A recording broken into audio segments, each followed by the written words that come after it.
Самая опасная ошибка врача в работе с искусственным интеллектом – это не тот момент, когда нейросеть что-то выдумала. Она случается раньше, когда мы сами копируем в чат данные пациента и пишем «сделай из этого нормальный документ». И тут врачи обычно делятся на две категории. Одни боятся искусственного интеллекта и не используют его вообще, а другие, наоборот, вставляют в чат выписку целиком и думают, что обезличили, раз убрали фамилию пациента. В обоих случаях проблема уже не в качестве промпта. Проблема в том, что пациент стал частью этого промпта. Его данные, его маршрут, его история оказались в чужом цифровом контуре. Поэтому главная фраза этого выпуска такая. Документ можно готовить с использованием искусственного интеллекта, но пациента нельзя превращать в промпт. Если вы на канале впервые, коротко представлюсь. Меня зовут Алексей Гордеев. Я врач-фтизиатр, заведующий. Я не программист и не айтишник. На этом канале разбираем искусственный интеллект так, как он реально нужен врачу в работе. Из практики, без хайпа, без обещания чудес и без замены клинического мышления. Если это про вас, оставайтесь, здесь будет полезно. Сегодня разберем спокойно и практично, что можно отдавать искусственному интеллекту в работе с документами, что нельзя отдавать никогда, как выглядит плохой промпт, как выглядит хороший, и где врач обязан остановиться и проверить все глазами и руками. В прошлом выпуске мы договорились, промпт – это не заклинание, а техническое задание. По сути, понятное поручение для врача. У нормального технического задания есть понятные части. Задача, контекст, входные данные, источники, формат, ограничения, приватность и проверка. И вот мысль, которая связывает два выпуска. В хорошем техническом задании нет пациента. Есть задача сделать структуру памятки, есть формат, есть ограничения, а самого человека, его истории и его данных там быть не должно.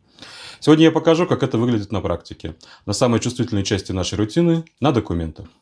Что значит документ без пациента? Это не значит, что врачу теперь нельзя пользоваться искусственным интеллектом в бумажной работе. Можно. Памятки, служебные тексты, чек-листы, шаблоны – все это действительно готовится быстрее. Это значит другое. Мы отделяем форму документа от данных конкретного человека. Форма – это структура памятки, логика служебного текста, порядок разделов, понятный язык, отсутствие лишней воды. С этим искусственный интеллект помогает по-настоящему. Предложит каркас, перепишет сложное простыми словами, подсветит противоречия, соберет список вопросов для проверки. Данные конкретного человека, его фамилия, имя, отчество, дата рождения, адрес, телефон, номер истории болезни, скан-выписка, скриншот из рабочей системы, маршрут пациента по отделениям – вот это в промпт не отправляем. И важный момент. Результат искусственного интеллекта – это всегда черновик. Не готовый документ, не юридическая защита, не клиническое решение. Это черновик, который врач проверяет по фактам, по смыслам, по правилам своего учреждения. Теперь границы. И они важнее, чем возможности. Проще всего запомнить через то, чем искусственный интеллект не является. Он не хранилище персональных данных. Чат не сейф. То, что вы туда отправили, перестает быть только вашим. Поэтому выписки из истории болезни, направления, рабочей переписки туда не копируются. Он не замена ни врачу, ни юристу, ни локальному регламенту вашего учреждения. Если в учреждении есть свой порядок работы с документами, он главнее любого совета машины. Он не инструмент клинического решения. Он не ставит диагноз, не назначает и не отменяет. Решение принимает врач. Всегда. И он не архив, не место, где хранят служебные документы, чтобы были под рукой. Для этого есть рабочая система учреждения. Простое правило. Если в тексте есть конкретный человек или реквизиты учреждения, этот текст не для чата. Часть 6, дубль 2. Давайте на примере, полностью вымышленном. Допустим, мне нужна памятка для сотрудников отделения. Внутренний методический текст. Никакого конкретного пациента в нем нет. Сначала плохой запрос. На экране не реальный документ, а опасная схема с плейсхолдерами. Сделай готовый документ, фамилия, имя, отчество пациента, дата рождения, номер истории болезни, адрес, дата госпитализации, диагноз, отделение, название учреждения. Возьми данные из текста ниже и оформи красиво для выдачи. Почему это плохо? Во-первых, в промпт попали прямые идентификаторы. Фамилия, имя, отчество пациента, дата рождения, адрес, номер истории болезни. Во-вторых, попали косвенные. Диагноз, дата, отделение. В-третьих, у машины просят готовый документ. Как будто она может заменить врача и финальную проверку.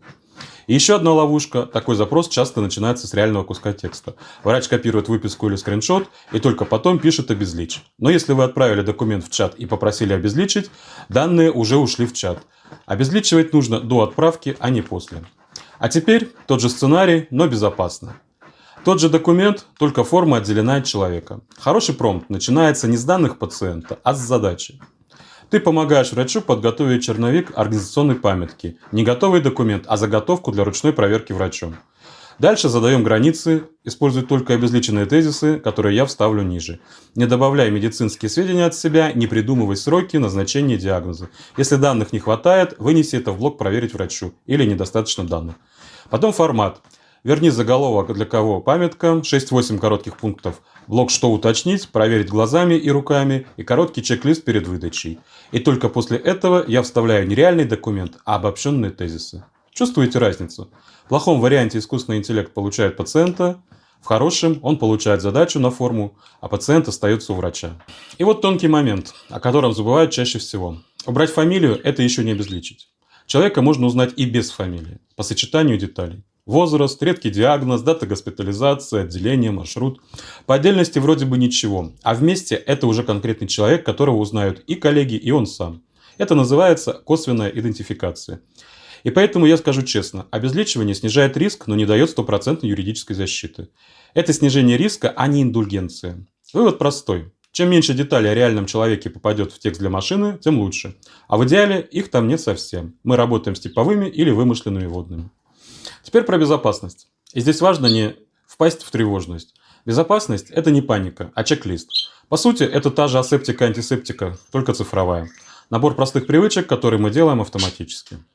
Первое. Перед отправкой любого текста в искусственный интеллект задайте себе один вопрос. Можно ли по этому тексту узнать конкретного человека? Если да, или вы сомневаетесь, не отправляйте. Второе. Рабочие документы не пересылаем себе в личный мессенджер, чтобы дома доработать. Это самый частый и самый незаметный канал утечки. Третье. Пароли, доступы и коды не храним в заметках, чатах и скриншотах. Скриншот с паролем – это пароль просто в виде картинки. Для пароля есть отдельная программа, менеджер паролей, закрытая записная книжка для доступов. Четвертое. Включаем двухфакторную защиту, там, где это доступно. Это когда для входа нужен не только пароль, но и второй шаг подтверждения. Не айтишная роскошь, а обычная гигиена рабочих аккаунтов. И пятое. Время от времени проверяем доступы. Кто имеет доступ к файлу, папке, облаку. Часто риск не в искусственном интеллекте, а в том, что старый доступ когда-то открыли и забыли закрыть. Вот и весь уровень, который нужен врачу. Это не отдельная айтишная тема, а обычная дисциплина работы с данными. Соберем все в короткий алгоритм. Перед тем, как отдать текст искусственному интеллекту, 4 простых шага. Первый, если здесь конкретный человек. Если да, убираем или не отправляем. Второй, если реквизиты учреждения или служебные данные. Если да, убираем. Третий, проверяю на косвенную идентификацию, не узнается ли человек по сочетанию деталей. Четвертый, помню, что ответ машины – это черновик, а финальная проверка всегда за мной. Чтобы это было не только словами, я подготовил 2 материала в Telegram. Первый – шаблон обезличенного технического задания для медицинского документа. Второй – чек-лист цифровой гигиены врача. Ссылка и QR-код на экране и в описании. Если интересно, забирайте и адаптируйте под свои безопасные задачи. И напишите в комментариях, какой документ в рутине вы бы хотели ускорить первым. Памятку, служебный текст, чек-лист или план занятия. И последний логичный вопрос. Хорошо, пациента мы в промпт не отправляем, но где тогда хранить проверенные источники, шаблоны и свои заметки, к которым удобно возвращаться? В следующем выпуске поговорим, где врачу безопасно хранить свои шаблоны, источники и базу знаний. Обсидиан плюс ноутбук ЛМ честно, без рекламы и без магии.